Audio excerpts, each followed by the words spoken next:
ఉత్తరాంధ్ర ప్రజలకు నేడు మరిచిపోలేని రోజని కేంద్ర విమానయాన శాఖ మంత్రి రామ్మోహన్ నాయుడు అన్నారు. భోగాపురం ఎయిర్పోర్ట్లో ల్యాండ్ అయ్యే తొలి టెస్ట్ ఫ్లైట్లో ఆయన MP Kalisetti Appalanaidu ATC chairman ఉన్నతాధికారులతో కలిసి ఢిల్లీ నుంచి బయలుదేరారు. సీఎం చంద్రబాబు ఆదేశాలతో అనుకున్న గడువు కన్నా ముందే భోగాపురం ఎయిర్పోర్ట్ నిర్మాణ పనులను పూర్తి చేసే విధంగా చర్యలు తీసుకున్నట్లు కేంద్ర మంత్రి చెప్పారు. ప్రకృతి విపత్తులను తట్టుకునే విధంగా ఎయిర్పోర్ట్ను నిర్మించామంటున్న కేంద్ర మంత్రి రామ్మోహన్ నాయుడుతో మా ప్రతినిధి అరుణ్ ముఖాముఖి. ఆంధ్రప్రదేశ్ చరిత్రలో ఈరోజు మరొక కీలకమైన ఘట్టానికి, చారిత్రకమైనటువంటి ఘట్టానికి ఆవిష్కృతం కాబోతోంది. ఇందుకు సంబంధించి భోగాపురం అంతర్జాతీయ విమానాశ్రయానికి తొలి అడుగు పడబోతోంది. టెక్నికల్గా చేస్తున్నటువంటి అనేక ప్రయత్నాలు, అనేక టెస్టుల్లో భాగంగా ఈరోజు స్వయంగా కేంద్ర విమానయాన శాఖ మంత్రి రామ్మోహన్ నాయుడు స్వయంగా ఢిల్లీ నుంచి భోగాపురం విమానాశ్రయం ల్యాండ్ అవ్వబోతున్నారు. విమానం ద్వారానే ఈరోజు తన పరీక్షలన్నింటినీ పూర్తి చేయబోతున్నారు. ఉన్నతాధికారులతో కలిసి పర్యటించడానికి సిద్ధమవుతున్నటువంటి రామ్మోహన్ నాయుడు గారు ప్రస్తుతం మనతో ఉన్నారు. రామ్మోహన్ నాయుడు గారు చెప్పండి, భోగాపురం అంతర్జాతీయ విమానాశ్రయానికి సంబంధించి ఈరోజు మీరు ఎటువంటి చర్యలు చేపట్టబోతున్నారు? ఏమేమి చర్యలకి శ్రీకారం చుట్టబోతున్నారు? భోగాపురం ఎయిర్పోర్ట్కి సంబంధించి, ఉత్తరాంధ్రకి సంబంధించి ఇది మర్చిపోలేనటువంటి రోజు. సుదీర్ఘకాలం నుంచి రాష్ట్రంలో అలాగే మన ఉత్తరాంధ్రలో ప్రజలందరూ కూడా వేచి చూస్తున్నారు ఎప్పుడు భోగాపురం నుంచి ఫ్లైట్లు మొదలవుతాయని. ఆ యొక్క ఘట్టంలో ఈరోజు ఒక ముఖ్యమైనటువంటి కార్యక్రమం చేయబోతున్నాం.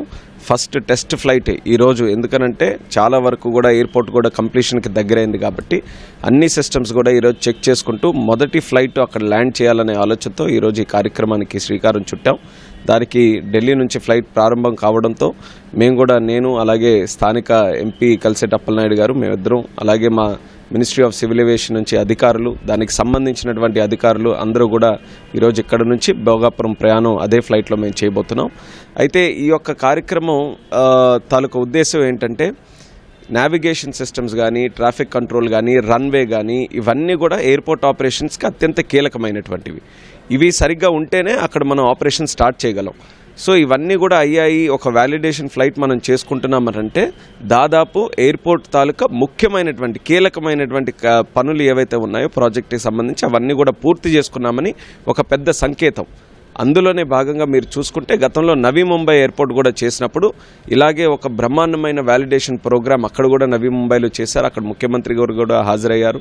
అలాగే జేవర్ ఎయిర్పోర్ట్, దానికి కూడా వ్యాలిడేషన్ ప్రోగ్రామ్ చాలా ఘనంగా జరిగింది. దానికి నేను పర్సనల్గా నేను కూడా అటెండ్ అయ్యాను. సో ఎక్కడైనా కొత్త ఎయిర్పోర్ట్ స్టార్ట్ అయినప్పుడు ఇది ఒక ముఖ్యమైనటువంటి ఘట్టంగా మేము తీసుకుంటాం. అందుకనే ఈరోజు ప్రజలకి కూడా తెలిసే విధంగా, ప్రజలు కూడా ఇందులో కనెక్ట్ అయ్యే విధంగా ఈరోజు బ్రహ్మాండంగా ఈ ప్రోగ్రామ్ని నిర్వహిస్తున్నాం. భోగాపురంకి సంబంధించి అనేక సమస్యలు, అనేక ఆటంకాలు ఉత్పన్నమయ్యాయి. అసలు భోగాపురం అంతర్జాతీయ విమానాశ్రయమే అవసరం లేదు అనేటువంటి కొన్ని కామెంట్లు గత 5 ఏళ్లలో వచ్చాయి. ఆ తర్వాత కూడా ఇప్పుడు మీరు భోగాపురం అంతర్జాతీయ విమానాశ్రయాన్ని అభివృద్ధి చేస్తున్న క్రమంలో కూడా వచ్చాయి. సో దీనికి ఏ రకంగా సమాధానం చెప్పబోతున్నారు? చాలా మంచి ప్రశ్న అడిగారు.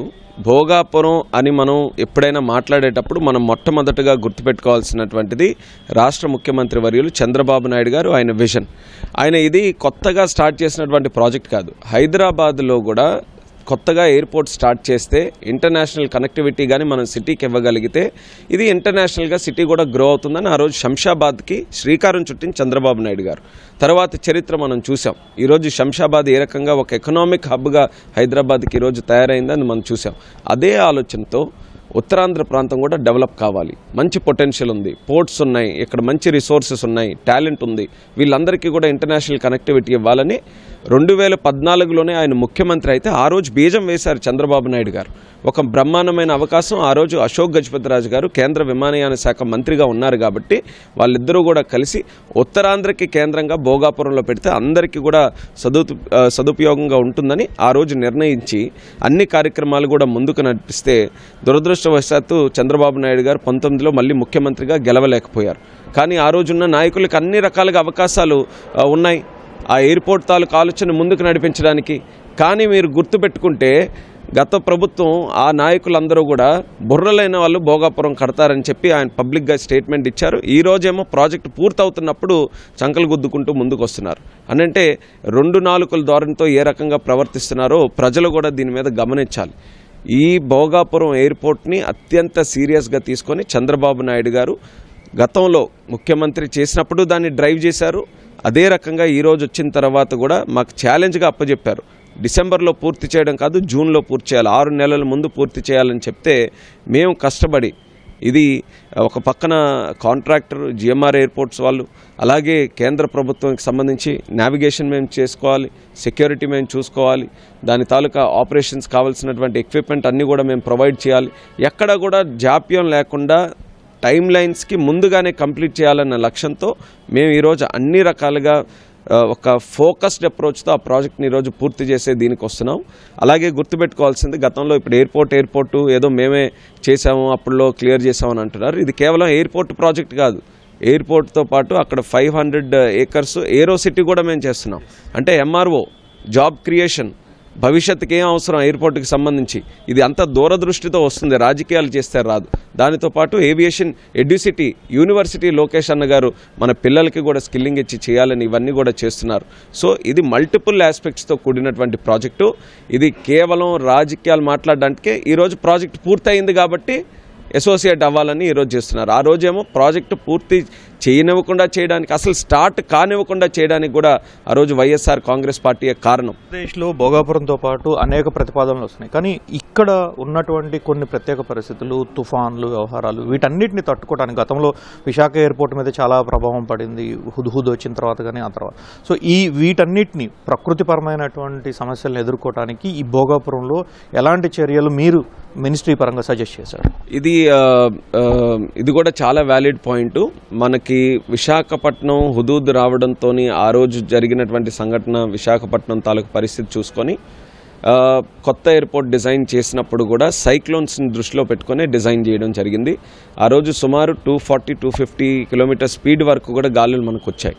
ఇది 280 కిలోమీటర్ స్పీడ్ వరకు తట్టుకునే విధంగా బిల్డింగ్ని ఆ రకంగా స్ట్రక్చరల్ డిజైన్ కూడా అన్నిటిని కూడా పెట్టుకొని, మీరు చూస్తే డిజైన్ కూడా చాలా ఒక పక్కన అట్రాక్టివ్గా ఉంటుంది, మరొక పక్కన టెక్నికల్గా కూడా సైంటిఫిక్గా కూడా ఇలా విపత్తులు వచ్చినప్పుడు కూడా దాన్ని అడ్డుకోవడానికి కూడా ఆ టెక్నికాలిటీస్ని కూడా వాటన్నిటిని పెట్టాం.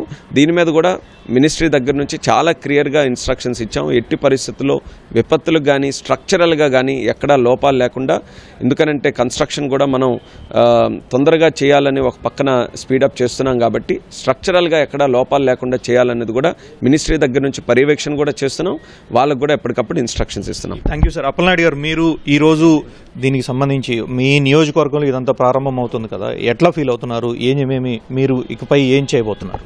చాలా ఆనందమైంది. గౌరవ ముఖ్యమంత్రి చంద్రబాబు నాయుడు గారికి ఉత్తరాంధ్ర ప్రజానీకం తరపున, విజయనగరం పార్లమెంట్ ప్రజల తరపున ప్రత్యేకమైన కృతజ్ఞతలు తెలియజేసుకుంటున్నాం. ఎందుకంటే వారు విజనరీ అంటే, అభివృద్ధి అంటే చంద్రబాబు నాయుడు గారు అనేది మనకు తెలుసు. మెంబర్ ఆఫ్ పార్లమెంట్గా అవకాశం ఇవ్వడం ఎంత ముఖ్యమో, అభివృద్ధి విషయంలో కూడా అంత శ్రద్ధ చూపించి ఉత్తరాంధ్రకి అంత ప్రత్యేక స్థానం ఇప్పించడం. మన పార్లమెంట్, విజయనగరం పార్లమెంట్ పరిధిలోనే భోగాపురం ఎయిర్పోర్ట్ని వారు వచ్చి ప్రమాణ స్వీకారం అయిన తర్వాత, ముఖ్యమంత్రి అయిన తర్వాత వచ్చి నేరుగా వచ్చి సమీక్ష పెట్టి ఈరోజు కొన్ని నెలల్లోనే ఈరోజు ప్రారంభోత్సవానికి సిద్ధం చేశారంటే చాలా అదృష్టం. ముఖ్యంగా ఈరోజు తొలి ఫ్లైట్లో ప్రయాణం చేయడం అనేది, ఇప్పుడు భోగాపురం వారు టికెట్ ఇచ్చారు, ఎయిర్ ఇండియా వాళ్ళు, అథారిటీ వాళ్ళు, ఢిల్లీ టు భోగాపురం అనేది ఇచ్చేటప్పుడు అది ఒక ఎమోషనల్గా మేము ఇదవుతున్నాం. అలాగే ఈరోజు భోగాపురం ఎయిర్పోర్ట్ అంటే ఒక ఫ్లైటో లేకపోతే ఒక టెర్మినల్ కాకుండా ఉత్తరాంధ్ర ప్రజానీకానికి సంబంధించిన ఒక ప్రతిష్టాత్మకమైన అంటే ఎమోషనల్ కనెక్టివిటీ ఇది. అందుకు ఇది చాలా ఆనందం అనిపిస్తుంది. ఖచ్చితంగా మేము భవిష్యత్తులో ఉత్తరాంధ్ర అభివృద్ధి కోసం ఇది కనెక్టెడ్ అవుతుందని ఆశ వ్యక్తం చేస్తాం. Thank you. సో ఇది రాష్ట్రంలో అనేక విమానాశ్రయాలను అభివృద్ధి చేయడంతో పాటుగా అభివృద్ధిని ప్రజలకు చూపించడమే ఒక విజన్గా చేపడుతున్నటువంటి కార్యక్రమాల్లో ఈరోజు భోగాపురం అత్యంత ముఖ్యమైనటువంటి ప్రదేశంగా ఒక చారిత్రాత్మక ఘట్టానికి ఈరోజు ఆవిష్కృతమవుతున్నందుకు, తాము దాంట్లో భాగస్వాములు అవుతున్నందుకు, ఈ ఉత్తరాంధ్ర ప్రజలకు సంబంధించినటువంటి కోరికలు, ఉత్తరాంధ్ర ప్రజలకు అభివృద్ధిని చూపించేటువంటి విషయంలో తమకు ఈ అవకాశం ఇచ్చినందుకు ఇరువురు నేతలు రామ్మోహన్ నాయుడు, అదేవిధంగా ఎంపీ అప్పలనాయుడు ఇరువురు సంతోషం వ్యక్తం చేస్తున్నారు. కెమెరామెన్ జవహర్ సింగ్తో అరుణ్ కుమార్, ఈటీవీ న్యూస్, న్యూఢిల్లీ.